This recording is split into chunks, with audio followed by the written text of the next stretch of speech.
There is a silence that exists before sound. And there is a knowing that exists before thought. For all these years, people have come to me seeking the path. They ask, how do I find enlightenment? How do I end my suffering? And for many years, I gave them answers. I spoke of mindfulness, of compassion, of non-attachment. These are good words. They are true words. But they are like a finger pointing at the moon. Do not mistake the finger for the moon. Today, I wish to speak of something simpler and perhaps more difficult. I wish to speak of the beginner's heart. When you are a novice, everything is new. The sound of the bell is a miracle. The taste of rice is a revelation. The breath is a fascinating, mysterious tide. The heart is open, soft, and full of wonder. But as we learn, as we become experienced, something often hardens. The mind, pleased with its own knowledge, begins to close. It says, I know what a bell is. I know what rice is. I know what breathing is. And in that knowing, the miracle dies. The world becomes familiar, and in its familiarity, it becomes dull. The greatest obstacle on the path is not ignorance. It is the illusion of knowledge. Look at this cup in my hands. It is humble. It is empty. Because it is empty, it is useful. It is ready to receive. Your mind must become like this cup, not full of the fine tea of your opinions, your past experiences, your conclusions about life. You must empty it. You must approach this moment as if you have never experienced anything before. As if you have just been born, with senses fresh and a heart without history. This is the beginner's heart. It does not mean forgetting what you have learned.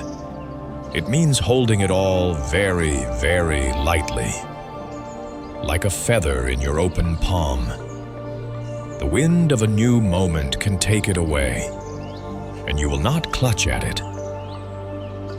A master does not hold knowledge tightly.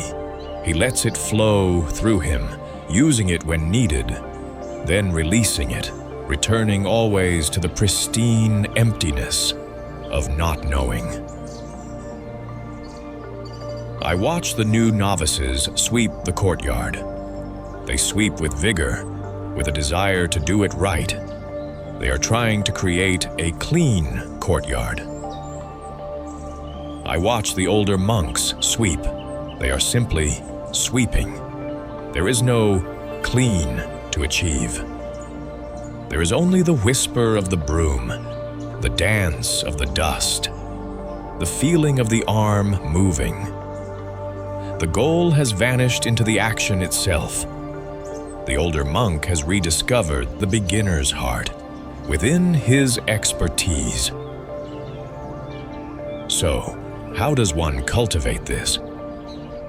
You must practice unknowing. When you look at a tree, consciously set aside everything you think you know about trees. The word tree, the knowledge of its species, the memory of climbing one as a child. Let all of that fall away, and then look. See the sheer, astonishing treeness of it. The way the light cascades through 1,000,000 individual leaves, the silent, mighty strength of the trunk, the intricate, hidden conversation between its roots and the earth. See it as if you are the first human being who has ever seen such a thing. In that seeing, there is no you seeing a tree. There is only seeing. A pure, timeless encounter, This is a moment of true intimacy with life. Bring this to everything, to the face of your beloved. See the constellations of freckles, the map of laughter lines, not as familiar data, but as a landscape you have never truly seen before. Listen to the voice of a friend, not for the content of their words, but for the unique music of their being, the vibration that has never existed before and will never exist again. This is how you honor the sacredness of all things. And what of your own self? You must apply this same unknowing there. You have a story about who you are. I am a kind person. I am an anxious person. I am a failure. I am a success. These are all just old, dusty labels on a jar whose contents are constantly changing. Empty the jar. Look inside with a beginner's heart. Who are you in this very instant before the thought arises? Who is the one behind the labels? You will find no solid answer, and that is the point. You will find a vibrant, mysterious, ever-unfolding process. A universe happening within the container of your skin. When you live from this place, life ceases to be a problem to be solved. It becomes a mystery to be lived, an endless exploration. Suffering arises when we demand that the mystery conform to our tiny, certain knowledge. Joy arises when we surrender to the mystery, when we allow ourselves to be humbled and astonished by it. The child does not walk through the world trying to control it. The child walks through the world in a state of perpetual discovery. A puddle is not an obstacle. It is a universe of splashing potential. A caterpillar is not a pest. It is a magical, furry string of life. You were that child. You still are.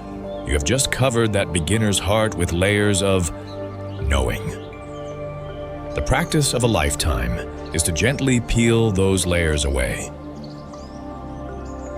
So, let today be your first day.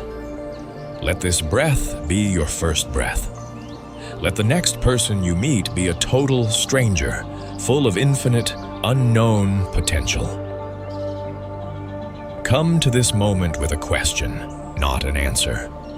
The most profound question is not, what is the meaning of life? But, what is this? Ask it with your entire being. What is this sensation? What is this sound?